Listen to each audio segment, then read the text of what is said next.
The latest summer of Durant has taken a fascinating turn. ESPN is reporting that the Warriors are interested in bringing back Kevin Durant. And The Athletic reports that the key players, think Steph and Clay and Draymond Green, are all on board with it. Buckle up, Buttercup. It's wild. It's insane. And it just might happen. Kevin Durant, of course, is an all-time great. Still playing like a top 15 player of all time. And of course, he's won with the Warriors before. The Warriors are all about winning. Always. And the Warriors just might have, which is crazy, the best available package to give the Brooklyn Nets. If I'm Golden State, of course I would trade for Kevin Durant and reacquire number 35. I will always argue he was the best player on those Warriors teams. He's a two-time champ, a two-time Finals MVP. Draymond Green recently said there was no way they would have beat Cleveland without Kevin Durant, and he's right. Look, a reunion might have seemed like an Onion headline, but Durant has demanded a trade, and Miami and Phoenix don't currently match up. Since the Nets have Ben Simmons, they cannot add another player with the rookie exception. So no Bam or Devin Booker. Think about this. Wiggins, Poole, Weissman, Kuminga. That kind of combo with a bevy of picks is a really good trade under the dire circumstance, especially if the Raptors won't deal Scotty Barnes. Now, if in fact Toronto is willing to deal Barnes, we've never had this conversation. The Nets should make that deal in a heartbeat. But if Barnes isn't on the table, I would currently rank the offers and possibilities: Warriors, Pelicans, think Brandon Ingram plus a lot, and the Raptors. But Kevin Durant would never live this down. Hitching his wagon to Kyrie Irving at the end of the day was a complete and utter mess. And we talked about that. You could make the case that was arguably the worst decision ever in free agency history. And if Kevin Durant goes back to Golden State, his name is mud. And you know I defended the first move to the Warriors, and he wanted to win, and he did so brilliantly. But if he runs out of Brooklyn and runs back to Golden State, it's the weakest of weak sauce. I love Durant as a ball player. He's legendary. The Warriors should absolutely do this. Kevin Durant doesn't care what you or I think, but demanding a trade and going to the Warriors would stain his legacy forever. Bag it, Nets. Bag it, Kevin Durant. Bag it, Kyrie Irving. Bag it, James Harden. Bag it, Ben Simmons. Bag it, Steve Nash. Bag it, GM Sean Marks. The exact same energy and word choice we use for Lakers applies here, because the Brooklyn Nets and the LA Lakers officially won the same number of playoff games this year: 0. An epic throwback to April after the Nets got swept, and my NBA Finals prediction totaled, hold on, let me do the math, 0. 0 playoff wins. Oh, good. And times are desperate, but if I'm the Lakers, I cannot call for the ultimate desperate measure of trading Russ for Kyrie Irving and including future first-rounders and taking on Joe Harris's $38.6 million over the next 2 years. No chance. Now, sure, you could easily make the case. Right now, Kyrie Irving is a better ball player than Russell Westbrook. Easy case. And you could also make the case a better fit with LeBron James. But it's so much more than that. Kyrie is a great player, but he's never around. Look at the games played. 29-78. You got to remember, Irving lit half of his NBA contract last year and all of his Nike money on fire when he didn't get vaccinated. And at the end of the day, he missed half the season and ruined the Brooklyn Nets' chemistry and chances for success. He went AWOL the year before. He quit on Boston after saying he was going to retire in B-Town. And of course, he quit on LeBron and demanded a trade in Cleveland. How could you trust Kyrie Irving? Russell Westbrook is a top 75 all-time NBA player, albeit not playing at that level anymore. You know I love Westbrook, but for the Lakers, he's available. 72 games, a season. That's kind of a big deal. That matters compared and contrast to Kyrie and also in today's load management NBA. How could you possibly, if you're the Lakers, justify having Anthony Davis and Kyrie on the same team? These guys wouldn't even bother to show up. Look, I loved what Darvin Ham said at his news conference about making this group work and play defense and holding the big three for the Lakers accountable. I cannot and will not give up future first-round picks if I'm the Lakers when you have absolutely no idea how this is going to go and you barely have any first-rounders for the rest of this decade. This is exactly why Jeannie Buss tweeted about Kobe and chose those words. This is her doing a compare and contrast of Bryant and James as LeBron pushes for Kyrie. And what are the Nets going to do here? Try and save face with Russell Westbrook? I know Kyrie wants LA, and if he opted out of his contract and it was $6 million for this upcoming year, sure, but he didn't. Kyrie for Russ feels like the ultimate lose-lose, with the Lakers as the biggest loser. Novak Djokovic is absolutely amazing, and this is why I continue to argue. He is the greatest men's tennis player of all time. That aforementioned talk in the mirror after being stunningly down 0-2 this morning, perfection. Joker rallied from 2 sets down to win, and frankly, after those two, he looked cooked. And shame on me for even thinking that after those first two, he was done. Djokovic never broke a sweat en route to an epic comeback and 5-set win against 10th-seeded Jannik Sinner. I mean, we're talking about his 26th straight victory at Wimbledon.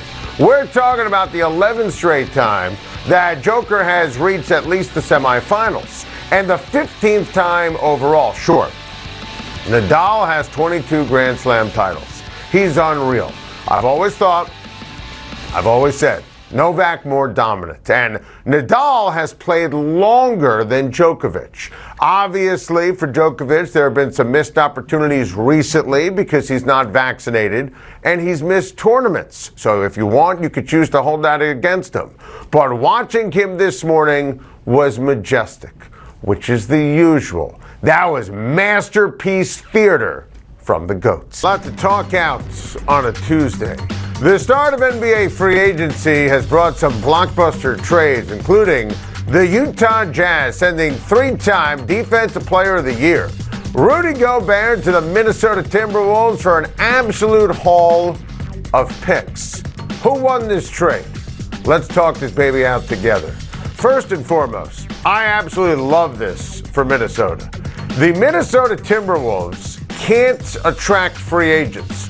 When was the last time you heard an NBA player say something to the effect of, I'm taking my talents to Minneapolis?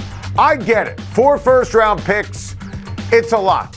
And in essence, it's 5 if you consider Walker Kessler was the first-round pick for the Minnesota Timberwolves this past year in 2022. They just picked him.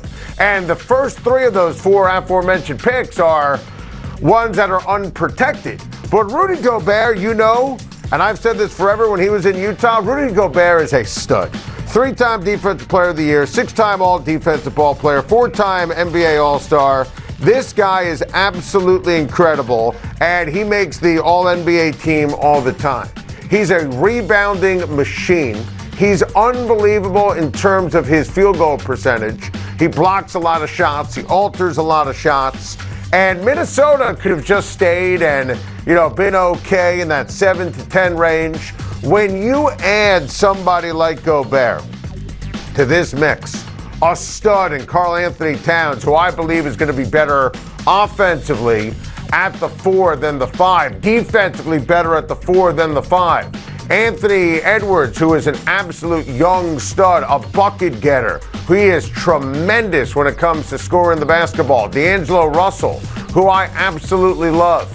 you put Gobert on that team, that mix. Look, if Rudy Gobert was on the Minnesota Timberwolves this past year, they would have beat the Memphis Grizzlies. They would have had the ability to close out all those games that they lost late and they blew. So I know people are going nuts. I frankly don't want to hear it.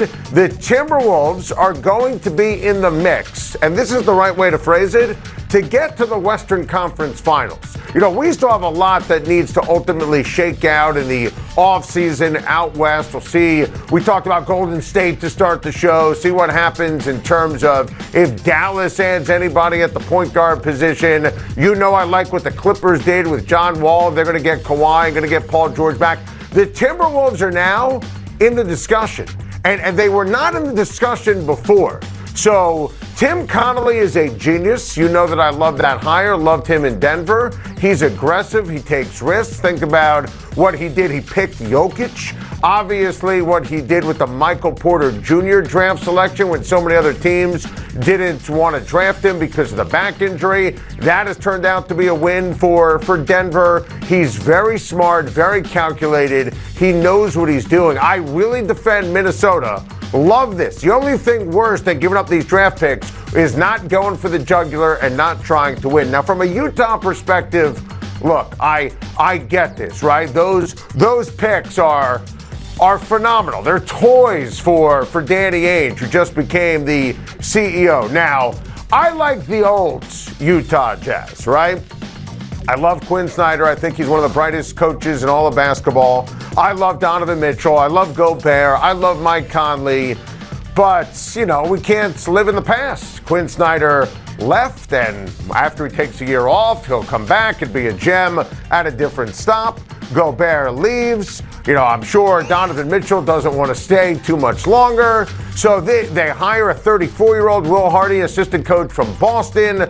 So Danny Ainge is trying for a mirror image of what he did with the Boston Celtics. And, you know, as much as I love the old guard in Utah, you know, every year seemingly I'd pick the Utah Jazz to get to the Western Conference Finals or the NBA Finals. They didn't get over the hump. So if they were ever going to break it down to rebuild it back up, this was the time to do it. Listen, I understand it. I get it. Those draft picks could turn out to be gems for the Utah Jazz. Under the circumstance, right moves, right time.